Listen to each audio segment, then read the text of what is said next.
Hi hello నమస్తే this is Suvarna welcome to Suman TV. So right నాతో పాటు ఉన్నారు స్పిరిచువల్ గురు అనంత సాయి కృష్ణ గారు.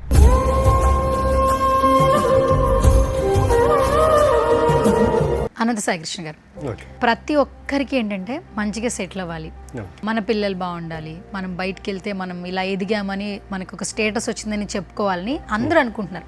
ఒకప్పుడు ఏంటంటే 10 మంది కలిసి ఒక ఇంట్లో ఉంటే అది సంతోషం, అందరూ హ్యాపీగా మెమరీస్ని షేర్ చేసుకుంటే అది సంతోషం. ఇప్పుడు ఏమైపోయిందంటే ఉమ్మడి కుటుంబం నుంచి సింగిల్ ఫ్యామిలీ నుంచి వ్యక్తికి మాత్రమే వాళ్ళ యొక్క సంతోషం చూసుకోవడం. అంటే నలుగురు కలిసి కూర్చొని ఎంజాయ్ చేసే టైం కంటే మన సెల్ఫ్ లైఫ్ బాగుంటే చాలు అని అనుకునే టైంలో మనం రైట్ నో బ్రతుకుతున్నాం. దట్టు కలియుగం అని కూడా చెప్తూ ఉంటారు. మరి ఇలాంటి టైంలో అందరూ సంతోషంగా ఉండాలి, అందరూ ధనవంతులై ఉండాలి, మంచిగా సెటిల్ అయిపోవాలి అని అనుకున్న వాళ్ళకి మీరు ఇచ్చే సలహాలు ఏంటి? యాక్చువల్లీ అసలు సాధ్యం అవుతుంది? అందరూ ధనవంతులు అయ్యే ఛాన్సెస్ అయితే కనిపించదు, ఎందుకంటే ఇప్పటికీ మనం చూస్తూ ఉంటాం ఉన్నవాడు ఉన్నవాడుగానే ఉంటున్నాడు, పేదవాడు పేదవాడుగానే ఉంటున్నాడు.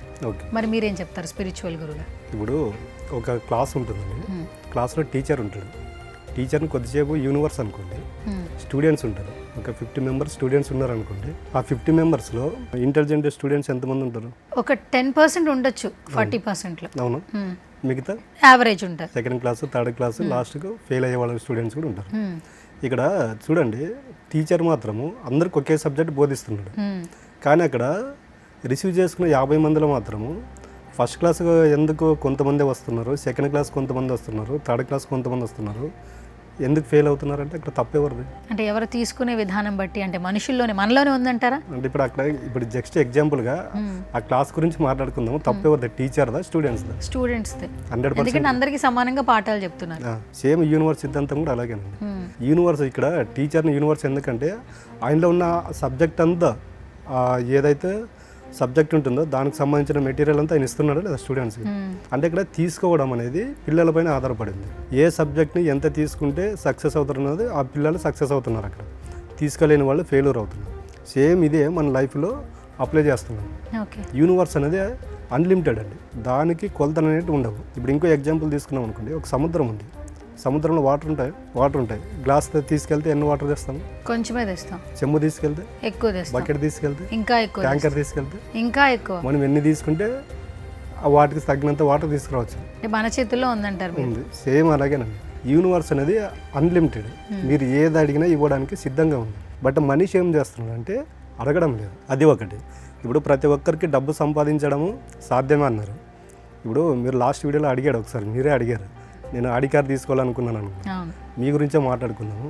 మీరు ఒకసారి అట్లా రోడ్డు పైన ఉన్నారనుకోండి, మీ ముందు ఆడి కార్ వెళ్తూ ఉంటుంది, మీ ఇన్నర్ ఫీలింగ్ ఎలా ఉంటుంది ఒకసారి చెప్పండి.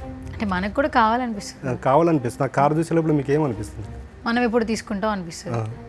కరెక్టేనా? అది నా దగ్గర లేదు కదా, వాళ్ళ దగ్గర ఉంది, మనం ఎప్పుడు తీసుకుంటామో ఈ థాట్ వస్తుంది. కానీ ఆ కార్ను చూసి ఎప్పుడు హ్యాపీగా ఫీల్ అవ్వాలి.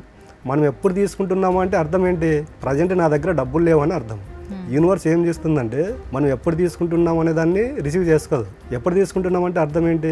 అక్కడ మీరు జస్ట్ ఆలోచన అనేది 1 సెకండ్ చేసి ఉంటారు, కానీ మీ ఇన్నర్ ఫీలింగ్ మాత్రం 1 ఇయర్కి సరిపోయిన ఇన్నర్ ఫీలింగ్ మీలో ఉంటుంది. ఎప్పుడు తీసుకుంటామంటే అంటే ప్రజెంట్ నా దగ్గర డబ్బులు లేవు, డబ్బులు వచ్చినప్పుడు తీసుకున్నాము కాబట్టి ఈ కారు నా ముందు వెళ్తుంది, వాడు ధనవంతుడు కాబట్టి ఆడి కారు తీసుకున్నాడు. అంటే అక్కడ చిన్న క్వశ్చన్కు మీ లోపల దానికి సంబంధించిన మెటీరియల్ అనేది నెగిటివ్ వేలో చాలా రకమైన ఆలోచనలు వస్తాయి.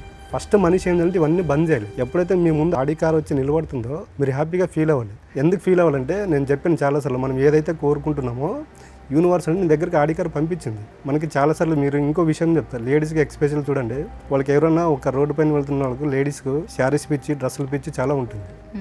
ఈరోజు వాళ్ళు డ్రెస్ కానీ ఏదైనా శారీ కానీ చూశారనుకోండి, ఒక 2-3 రోజుల తర్వాత వాళ్ళకి తెలియకుండా ఎక్కడో చోట డ్రెస్ కనిపిస్తుంది, ఆ శారీ కనిపిస్తుంది. బట్ వాళ్ళు ఏం చేస్తున్నారంటే నేను అనుకున్నాను మన దగ్గరికి ఎందుకు వస్తుందో వాళ్ళ దగ్గర ఉంది అనుకుంటారు. అది రాంగ్ అండి. ఈరోజు మీ కంటికి కనిపించింది, యూనివర్స్ అనేది మీ దగ్గరికి పంపించింది. యూనివర్స్ ఏం చెప్తుందంటే నువ్వు కోరుకున్నావు, నేను నీ కంటికి కనిపించేటట్టు నీ దగ్గరికి పంపించాను, దాని నుండి డైవర్ట్ అవ్వద్దు, ఖచ్చితంగా నేను నీ దగ్గరికి తీసుకొస్తానని చెప్తుంది. మనం ఏం చేస్తున్నామంటే ఫస్ట్ కోరుకుంటున్నాం, ఆడి కారు కావాలి, విల్లా కావాలి, బంగ్లా కావాలని ఇవన్నీ కోరుకుంటున్నాము. బట్ అవి మన కంటికి కనిపించేలోపు ఇన్నర్ ఫీలింగ్ ఎలాగ ఉంటుందంటే మన దగ్గర డబ్బులు ఎక్కడున్నాయి, వాళ్ళ దగ్గర డబ్బులు ఉన్నాయి కాబట్టి వాళ్ళు విల్లా తీసుకున్నారు, ఆడి కార్లో తిరుగుతున్నారు, మంచి మంచి డ్రెస్సులు వేసుకుని తిరుగుతున్నారని మనమే అనుకుంటున్నాం. అప్పుడు యూనివర్స్ ఏం చేస్తుందంటే ఇవన్నీ పక్కన పెట్టేసి నువ్వు ఏవైతే నెగిటివ్ వేలో ఆలోచన చేస్తున్నావో దాన్ని తీసుకుంటుంది. సరే సార్, మీరు ఎప్పుడు ఏం చెప్తారంటే మీలోనే ఉంది, ఫస్ట్ మీరు పాజిటివ్గా థింక్ చేయండి, మీకు యూనివర్సిటీ కనెక్ట్ అంటే యూనివర్స్ మీకు కనెక్ట్ అవుతుందని చెప్తుంటారు. అవును. ఇప్పుడు సరే నేనే ఉన్నా, మీకు ఎప్పుడు చెప్తూ ఉంటా, ఇప్పుడు నాకు యూనివర్స్కి నేను కనెక్ట్ అవ్వాలి, సరే నేను ఒక మంచి ఆడి కార్ కొనుక్కోవాలి, త్వరగా సెటిల్ అవ్వాలి అని నేను అనుకున్నాను అనుకోండి, నేను ఎలా అనుకోవాలి, నేను యూనివర్స్కి ఎలా చెప్పాలో చెప్పండి. ఏం చెప్పొద్దండి, ఫస్ట్ మీరు సాక్షిభూతంగా ఉండండి. నీ కష్టాల గురించి 1% కూడా ఆలోచించకండి. హ్యాపీగా ఉండాలా? హ్యాపీగా ఉండాలి. కష్టం లోపల ఉంటే పైకి నవ్వట్లు వస్తుంది. మళ్ళీ అదే చూడండి నేను చెప్పేది, మీరు లోపల కష్టాలు పెట్టుకొని బయట నాకు అది కావాలంటే నీకు యూనివర్స్ ఎలాగిస్తుంది? అంటే ఏదొచ్చినా హ్యాపీగా ఉండాలి. హ్యాపీగా ఉండాలి. ఇప్పుడు మనము ఇతిహాస పురాణాలు తీసుకుంటే మనకు అమృతం అనేది చిలికేటప్పుడు మనం బాగా అబ్జర్వ్ చేస్తే రాక్షసులు ఒకవైపు, తర్వాత దేవతలు ఒకసారి అమృతం కోసం చిలుకుతుంటే ఫస్ట్ ఏమొచ్చింది? విషయం వచ్చింది.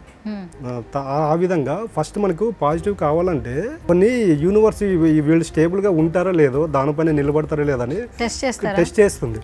ఇప్పుడు మీరు ఒక ఎగ్జామ్కి వెళ్ళి ఒక జాబ్కి వెళ్ళారండి, జాబ్కి వెళ్ళేటప్పుడు మీకు ఇంటర్వ్యూస్లో ఎలాంటి క్వశ్చన్లు అడుగుతారు? డైరెక్ట్ జాబ్ ఇచ్చేస్తారా? వాళ్ళ టర్మ్స్ అండ్ కండిషన్ ఉంటాయి, టర్మ్స్ అండ్ కండిషన్స్ అప్లై చేస్తారా లేదా? సేమ్ యూనివర్స్ కూడా అలాగే అండి. ఇప్పుడు మీరు ఉన్నారండి, ఇంట్లో పిల్లలు అడిగిందేమో ఇస్తారా, ఎందుకని అడుగుతారా? పిల్లలు ఏదో ఒకటి అడిగారు, వాళ్ళు అడిగిందేమో ఇచ్చేస్తారా, ఎందుకని అడుగుతారు? వాళ్ళ రీజన్ కరెక్ట్ ఉంటే మీరు ఇచ్చేస్తారా? యూనివర్స్ కూడా అలాగే అండి.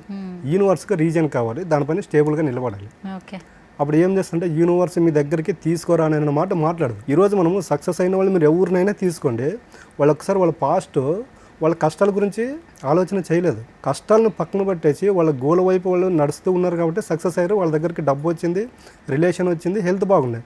ఈరోజు ఈ 3 కరెక్ట్ ఉన్న వాళ్ళు ఎంతమంది లేరు ప్రపంచంలో? బట్ మనం ఏం చేస్తున్నామంటే మనకి హెల్త్ బాగలేదు అనుకోండి, దీనిపైన చాలామందికి ఏం నాకు హెల్త్ బాగలేదు వచ్చిన వాళ్ళకంతా చెప్తూ ఉంటాం, యద్భావం తద్భవతి. నువ్వు అలాగే ఉంటావు.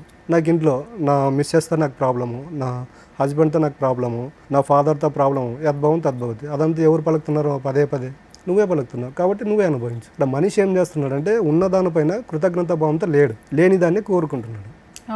అప్పుడు ఏం చేయాలంటే మనిషి ఉన్నదానిపైన ప్రేమ కృతజ్ఞత భావంతో ఉండండి. మీరు ఏదైతే కోరుకుంటారో అది ఖచ్చితంగా మీ లైఫ్లోకి వచ్చి తీరుతుంది. అంటే ఇప్పుడు ఏంటంటే అందరూ స్పిరిచువల్గా ఇప్పుడు మీరు చెప్పిన తర్వాత జర్నీ స్టార్ట్ చేయాలని అనుకున్నారనుకోండి, సో డైలీ వాళ్ళ యొక్క లైఫ్ స్టైల్ బట్టి రాలేకపోవచ్చు ఎక్కడో నుంచి, బట్ వాళ్ళందరికీ అందుబాటులో ఉండే విధంగా మీరు ఆన్లైన్ క్లాసెస్ స్టార్ట్ చేశారు. అవునండి. ఇప్పుడు ఆన్లైన్ క్లాసెస్ ప్రాసెస్ ఏ విధంగా ఉంటుంది చెప్పండి ఫస్ట్ ఆఫ్ ఆల్. అంటే వాళ్ళ యొక్క సమస్యలను బట్టి మా క్లాసెస్ అనేవి ఉంటాయండి. ఫస్ట్ మా స్టాఫ్ ఎవరైతే ఉన్నారో వాళ్ళ ప్రాబ్లమ్స్ కనుక్కుంటారు. 3 ప్రాబ్లమ్స్ మెయిన్ అని చెప్పాము, దాంట్లో ఇంకోటి ఇంక్లూడ్ కూడా యాడ్ అవుతుందండి, అఖండ విద్య అనేది యాడ్ అవుతుంది.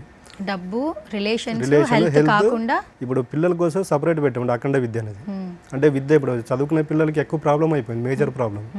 వాళ్ళు దానిపైన ఇంట్రెస్ట్గా ఉండలేకపోవడము, మానసికంగా హాస్టల్లో వేస్తే మెంటల్గా డిస్టర్బ్ అవ్వడం, ఇవన్నీ జరుగుతున్నాయి. ఇలాంటి కేసుల కన్నా ఇప్పుడు మా దగ్గరకు వచ్చేటివి ఎక్కువ అంటే మనీ ప్రాబ్లం ఒకటి, ఎడ్యుకేషన్ గురించి ఎక్కువ వస్తుంది పిల్లల గురించి. సో అయితే ఆన్లైన్ క్లాసెస్ గురించి కూడా డీటెయిల్స్ కావాలనుకుంటే ఎలాగో మిమ్మల్ని సంప్రదించవచ్చు, వీడియో కింద నెంబర్స్ ఆల్రెడీ స్క్రోల్ అవుతున్నాయి. మనం చెప్పే క్లాసులకు అటెండ్ అవ్వాలనుకుంటే మాత్రం స్క్రీన్ పైన ఉన్న నెంబర్కి కాల్ చేస్తే మా యొక్క స్టాఫ్ అనేది మీకు అవైలబుల్ ఉంది. ఓకే.